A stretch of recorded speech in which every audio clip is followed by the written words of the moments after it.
Hi అండి, విరిగిపోయిన పాలతో పాలకోవాని చాలా సింపుల్గా ఎలా తయారు చేసుకోవాలో చూద్దాం. అప్పుడప్పుడు పాలు కాస్తున్నప్పుడు పాలు విరిగిపోతూ ఉంటాయి. ఆ పాలని పడేయకుండా ఇందులోకి ఒక 1 టేబుల్ స్పూన్ దాకా నిమ్మరసం వేసుకున్నట్లయితే పాలు పూర్తిగా విరిగిపోతాయి. ఒక 2 నిమిషాల పాటు బాగా ఉడికించుకొని ఒక స్టైనర్లోకి వడగట్టుకోవాలి.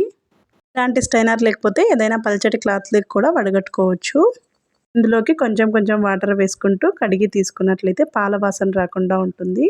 వెలిగించి గిన్నె పెట్టుకొని అందులోకి ఒక 1 టేబుల్ స్పూన్ దాకా గీ వేసుకొని వడగట్టుకున్న మిశ్రమాన్నంతా అందులోకి వేసుకోవాలి.